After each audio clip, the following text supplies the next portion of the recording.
여러분, 오늘 들려드릴 이야기는 정말 충격적입니다. 38세 소프트웨어 개발자 박서준 씨가 겪은 일인데요. 결혼을 앞두고 발견한 진실이 상상을 초월합니다. 서준 씨는 아파트 입주민 매칭 모임에서 33세 플라워 디자이너 류다현 씨를 만났습니다. 조용한 성격의 서준 씨에게 다현 씨는 말 그대로 운명 같은 사람이었죠. 2달 만에 프러포즈를 결심할 정도로요.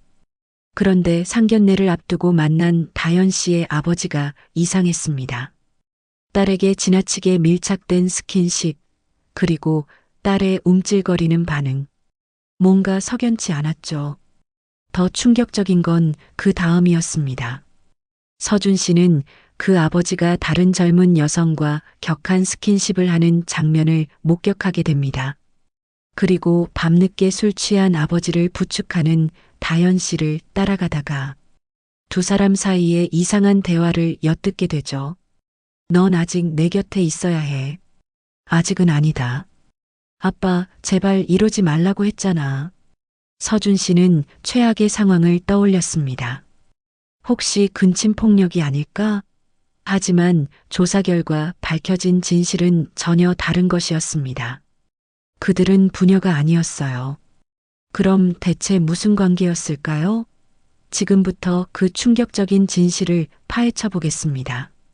박서준은 38배 나이에도 여전히 혼자였다.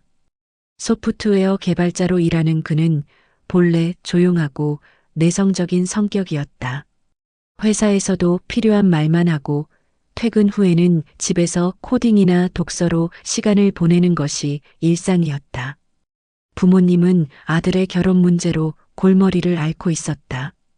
서준아, 이제는 정말 결혼 좀 해야지.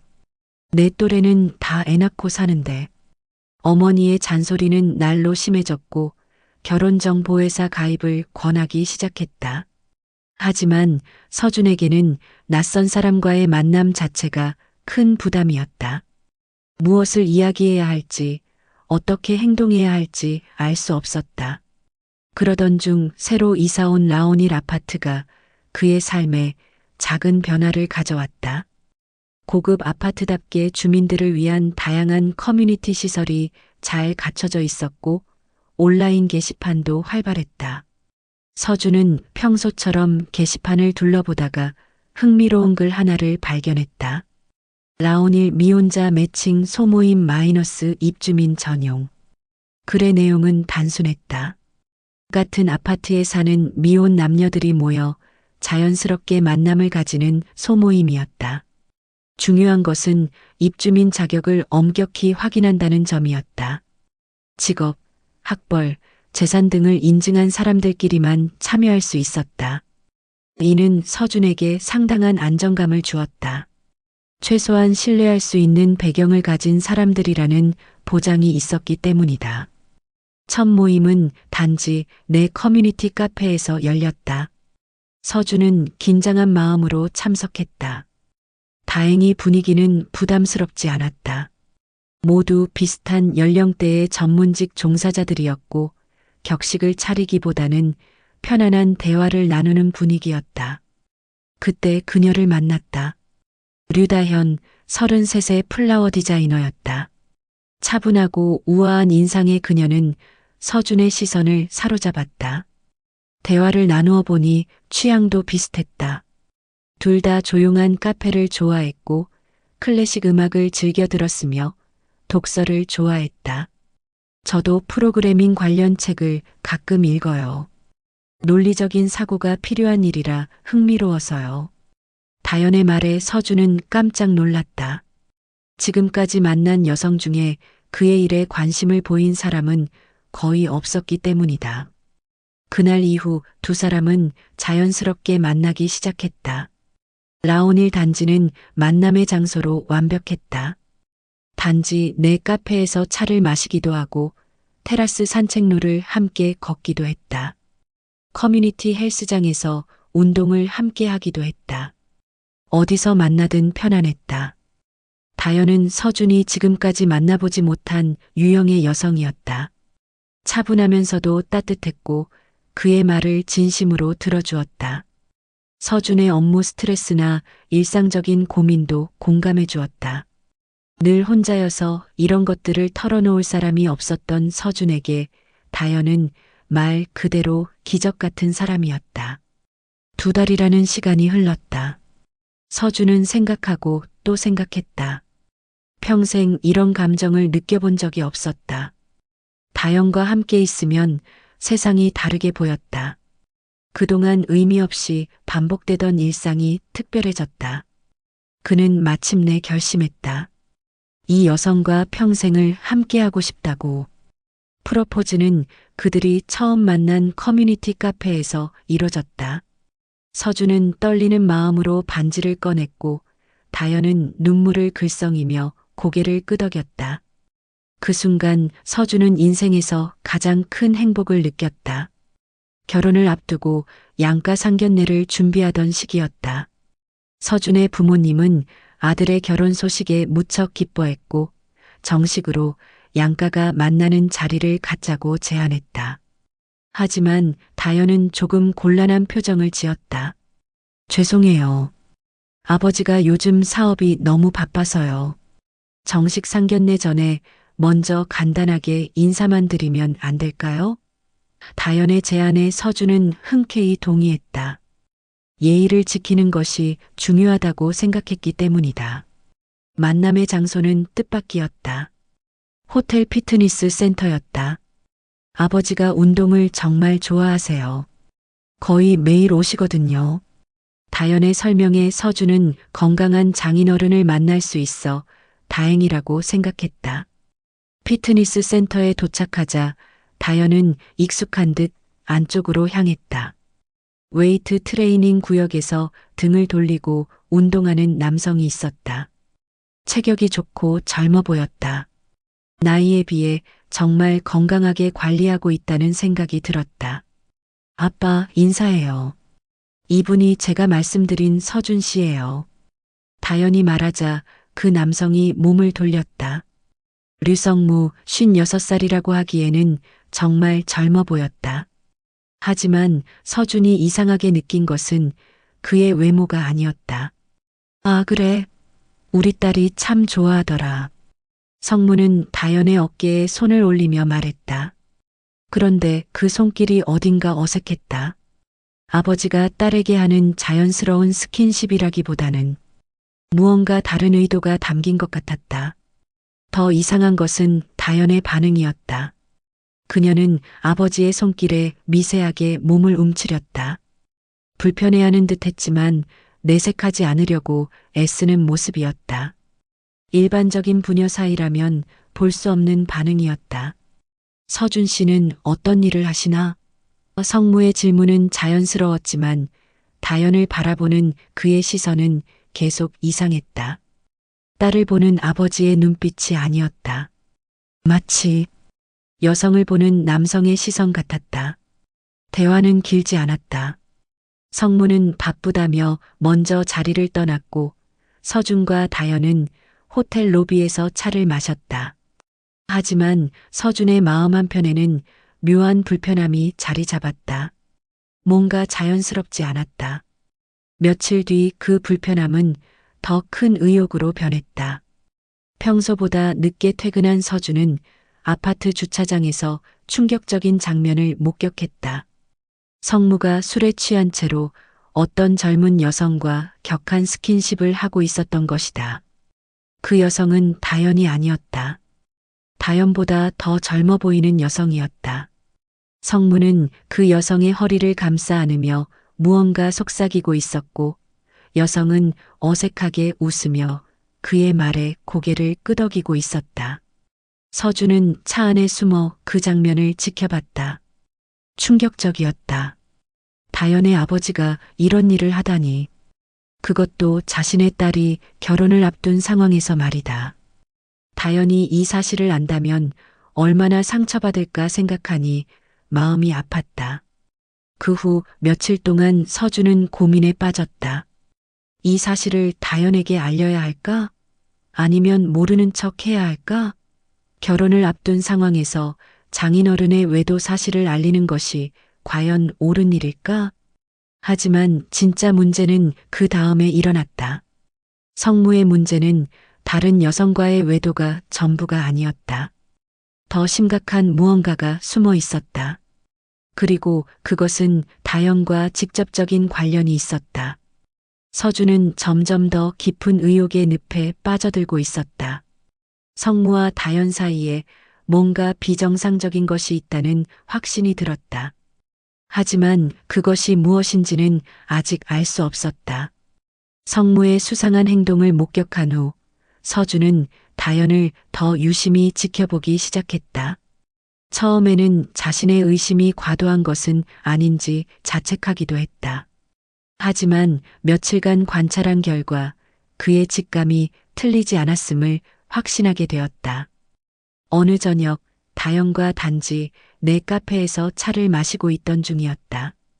다연의 휴대폰이 울렸고 그녀는 발신자를 확인한 후 갑자기 표정이 어두워졌다. 죄송해요. 급한 전화예요. 다연은 자리에서 일어나 전화를 받았다. 서준은 멀리서 그녀의 모습을 지켜봤다. 다연의 목소리는 들리지 않았지만 그녀의 표정과 몸짓만으로도 그 통화가 달갑지 않은 것임을 알 수 있었다. 어깨가 움츠러들었고 자주 한숨을 쉬었다.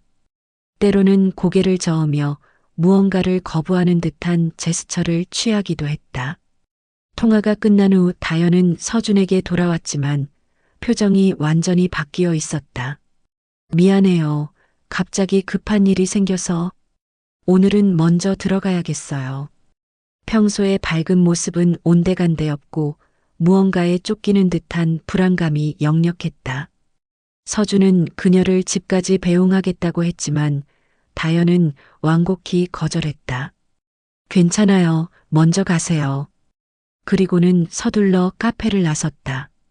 서준은 뭔가 이상함을 느끼고 멀찍이 그녀를 따라가기로 했다. 다연이 향한 곳은 아파트가 아니었다. 그녀는 택시를 타고 시내 번화가로 향했다. 서준도 서둘러 차를 몰고 그녀를 따라갔다. 다연이 도착한 곳은 고급 라운지 바였다. 평소 조용한 카페를 좋아한다던 그녀가 왜 이런 곳에 오는지 이해할 수 없었다. 서준은 차 안에서 기다렸다. 약 1시간 후 다연이 누군가를 부축하고 나오는 모습이 보였다. 그 사람은 다름 아닌 성무였다. 술에 완전히 취한 상태였다. 다연은 힘겹게 그를 부축하며 택시를 부르고 있었다. 서준은 더 가까이 다가가서 그들의 대화를 들으려고 했다. 성무는 술에 취해서도 다연에게 계속 손을 댔다. 그리고 중얼거리는 말들이 들렸다. 다연아, 넌 아직 내 곁에 있어야 해. 아직은 안 돼. 너도 알잖아. 아빠, 제발 이러지 말라고 했잖아요. 사람들이 봐요. 무슨 아빠? 우리가 무슨 사이인데. 너 혼자 결혼한다고 다 끝나는 거 아니야. 서준은 그 말을 듣고 온몸에 소름이 돋았다. 우리가 무슨 사이인데라니? 아버지가 딸에게 할 수 있는 말이 아니었다. 그리고 다연의 반응도 이상했다. 그녀는 공포에 가까운 표정으로 주위를 둘러보며 성무를 택시에 태우려고 애쓰고 있었다. 택시가 오자 다연은 성무를 억지로 태웠다. 성무는 택시 창문을 내리고 계속 무언가를 중얼거렸다. 내일 또 보자. 도망갈 생각하지 마. 다연은 창문을 강제로 올리고 기사에게 빨리 가달라고 부탁했다. 택시가 떠난 후 다연은 그 자리에 서서 한참 동안 울었다. 서준은 그 모습을 보며 가슴이 답답했다. 분명히 뭔가 비정상적인 일이 일어나고 있었다. 하지만 정확히 무엇인지는 알 수 없었다. 서준의 머릿속에는 끔찍한 가능성들이 스쳤다. 혹시 성무가 다연에게 성추행이나 성폭력을 가하고 있는 것은 아닐까? 아니면 근친상간 같은 일이 벌어지고 있는 것은 아닐까? 그런데 성무의 말을 들어보면 그들이 정말 부녀지간이 맞는지도 의심스러웠다. 다음 날 서준은 사설탐정 사무소를 찾았다. 혼자서는 진실을 알아낼 수 없을 것 같았다. 전문가의 도움이 필요했다.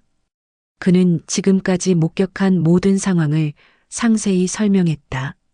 류성무라는 사람과 류다현이라는 여성의 관계를 정확히 알고 싶습니다. 그리고 혹시 비정상적인 일이 일어나고 있다면 증거를 찾아주세요. 탐정은 일주일의 시간을 달라고 했다.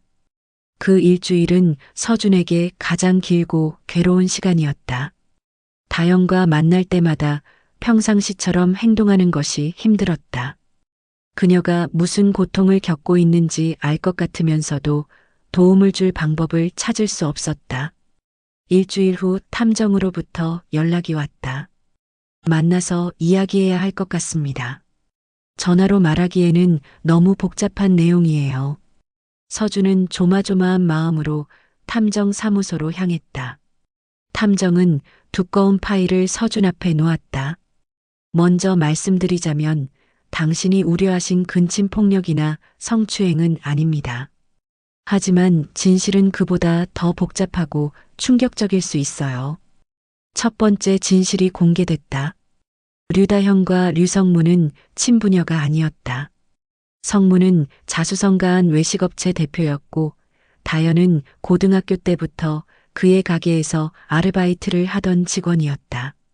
다현 씨의 본명은 김다현입니다. 고등학교 2학년 때부터 성무 씨가 운영하는 이탈리안 레스토랑에서 일했어요. 가정 형편이 어려워서 학비를 벌어야 했거든요. 탐정은 사진들을 보여주며 설명했다. 두 번째 진실은 더욱 충격적이었다. 5년 전 성무는 이혼 후 극심한 외로움을 겪고 있었다. 사업은 성공했지만 개인적인 삶은 공허했다. 그때 그는 다현에게 특별한 제안을 했다. 경제적 지원과 동거를 조건으로 한 비밀 동반자 계약이었습니다. 성무 씨는 외로움을 달래고 다현 씨는 경제적 안정을 얻는 거래였죠. 탐정은 계약서 사본을 보여줬다. 정식 문서는 아니었지만 두 사람이 주고받은 문자 메시지와 이메일이 그 내용을 증명하고 있었다. 다현은 당시 대학 등록금과 생활비 때문에 절망적인 상황이었다. 성무의 제안은 그녀에게 유일한 탈출구였다. 그래서 그녀는 김다현에서 류다현으로 성을 바꾸고 성무의 딸로 가장하며 그와 함께 살기 시작했다. 플라워 디자이너로 일할 수 있었던 것도 성무 씨의 지원 덕분이었습니다. 가게 수익으로 학원비를 대주고 독립할 수 있도록 도왔죠. 겉보기에는 착한 아버지가 딸의 자립을 돕는 것처럼 보였어요. 세 번째 진실이 가장 복잡했다. 성무는 처음에는 단순한 동반자 관계를 원했다. 하지만 시간이 지나면서 다현에게 진짜 감정을 갖게 되었다. 그리고 계약 만료가 다가오자 그녀를 보내기 싫어졌다. 원래 계획은 다현 씨가 경제적으로 독립하면 관계를 정리하는 것이었어요. 성무 씨도 그녀를 안전한 남자와 결혼시켜 보내려고 했죠. 그래서 라온일 매칭 모임에 참여하도록 권했던 거예요. 하지만 다현이 서준을 진심으로 좋아하게 되자 상황이 복잡해졌다. 성무는 질투심과 소유욕을 드러내기 시작했다. 계약 관계였지만 5년 동안 함께 살면서 그녀를 자신의 소유물처럼 여기게 된 것이다. 최근 들어 성무 씨가 다현 씨에게 압박을 가하고 있어요. 결혼을 미루라고 하거나 아예 포기하라고 종용하고 있습니다. 다현 씨가 거부하면 경제적 지원을 끊겠다고 협박하기도 해요. 탐정은 마지막 증거를 보여줬다. 성무가 다현에게 보낸 최근 메시지들이었다. 내가 없으면 나는 살 수 없어. 우리 관계를 끝낼 수는 없어. 그 남자와는 절대 결혼 못하게 할 거야 같은 내용들이 가득했다. 성무 씨는 현재 다른 여성들과도 유사한 관계를 맺고 있습니다. 당신이 목격한 젊은 여성도 그 중 하나예요. 하지만 다현 씨만큼은 놓고 싶어 하지 않는 것 같아요. 서준은 모든 진실을 듣고 나서 한동안 말을 할 수 없었다. 충격적이었지만 동시에 모든 퍼즐 조각이 맞춰지는 느낌이었다. 성무의 이상한 행동, 다연의 불안한 모습, 그들 사이의 어색한 관계. 모든 것이 설명됐다. 그럼 다연 씨는 지금 어떤 상황인가요? 서준이 물었다. 법적으로는 아무 문제 없이 관계를 정리할 수 있어요. 하지만 심리적, 경제적 압박 때문에 쉽게 벗어나지 못하고 있는 상황입니다. 성무 씨가 끈질기게 붙잡고 있거든요. 탐정은 마지막으로 조언했다. 다연 씨도 이 상황에서 벗어나고 싶어 해요. 하지만 혼자서는 어려울 것 같습니다. 진정으로 사랑한다면 그녀를 도와주세요. 모든 진실을 알게 된 서준은 며칠 동안 깊은 고민에 빠졌다. 다연이 그와 함께했던 모든 순간들이 새로운 의미로 다가왔다. 그녀의 조심스러운 행동, 때때로 보이던 불안한 표정, 혼인신고를 서두르자던 제안. 모든 것이 이해됐다. 서준은 다연과 만날 약속을 잡았다. 평소처럼 단지 내 카페가 아니라 외부의 조용한 곳을 택했다. 진지한 대화가 필요했기 때문이다. 다연은 평소와 달리 긴장한 모습이었다. 뭔가 예감하고 있는 것 같았다. 다연 씨, 이야기할 것이 있어요. 서준은 조심스럽게 말문을 열었다. 성무 씨와의 관계에 대해서요. 다연의 얼굴이 순간 하얗게 변했다. 무슨 말씀이세요? 그녀는 당황하며 부인하려 했지만 서준의 진지한 표정을 보고는 더 이상 숨길 수 없음을 깨달았다. 서준은 자신이 목격한 모든 것과 조사 결과를 차근차근 설명했다. 다연은 처음에는 부인하려 했지만 구체적인 증거들이 제시되자 결국 무너지듯 울기 시작했다. 미안해요. 정말 미안해요. 다연은 눈물을 흘리며 모든 것을 털어놨다. 처음에는 정말 어쩔 수 없는 선택이었어요. 그런데 시간이 지나면서 저도 모르게 그 관계에 갇혀버렸어요. 그녀는 5년 동안의 이야기를 들려줬다. 처음에는 단순한 거래 관계였지만 시간이 지나면서 성무의 요구가 점점 늘어났고 그녀는 그것을 거부할 수 없게 되었다. 경제적 의존도가 높아졌고 다른 선택지가 없어 보였기 때문이다. 당신을 만난 건 정말 진심이었어요. 처음으로 진짜 사랑을 느꼈어요. 그래서 더 괴로웠어요. 이런 과거를 가진 제가 당신과 함께할 자격이 있는지. 서준은 복잡한 감정에 휩싸였다. 배신감, 실망감, 그리고 동시에 다연에 대한 연민과 사랑이 뒤섞였다. 그는 한참 동안 침묵을 지켰다. 그럼 혼인신고부터 하자고 한 것도? 서준이 물었다. 네. 혼인신고가 되면 성무 씨가 더 이상 저를 법적으로 붙잡을 수 없을 거라고 생각했어요. 그게 유일한 탈출구인 것 같았어요. 하지만 당신에게는 정말 죄송한 일이었죠. 다연은 계속 눈물을 흘렸다. 이제 모든 걸 아시니까 저와 헤어지셔도 이해해요. 제가 너무 더러운 과거를 가지고 있으니까. 서준은 그녀의 손을 잡았다. 더럽다고 생각하지 않아요. 힘든 상황에서 살아남기 위한 선택이었잖아요. 그 말에 다연은 더욱 크게 울었다. 정말 용서해 주시는 거예요? 용서할 것도 없어요. 대신 이제는 정말로 끝내야겠죠. 성무 씨와의 관계를 완전히 정리하고 당신만의 새로운 삶을 시작해야 해요. 서준은 다연을 도와 성무와의 관계를 법적으로 정리하기로 했다. 전문 변호사를 고용해서 모든 경제적 연결고리를 끊고 성무의 접근을 차단했다. 쉽지 않은 과정이었지만 결국 다연은 완전한 독립을 이룰 수 있었다. 두 사람의 결혼은 잠시 미뤄졌다. 서준은 다연이 진정으로 자유로워진 상태에서 새로운 선택을 할 수 있기를 원했다.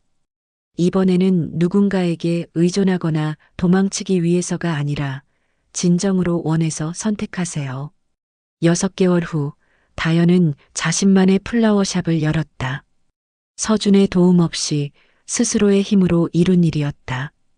그리고 그때 그녀는 서준에게 말했다. 이제 정말로 자유로워졌어요. 그리고 여전히 당신과 함께하고 싶어요. 이번에는 진짜 제 선택이에요. 계약으로 시작된 관계의 그림자에서 벗어나 두 사람은 진정한 사랑을 바탕으로 새로운 시작을 할 수 있게 되었다. 그들의 이야기는 비록 복잡하고 아픈 과정을 거쳤지만 결국 진실한 감정의 승리로 마무리되었다.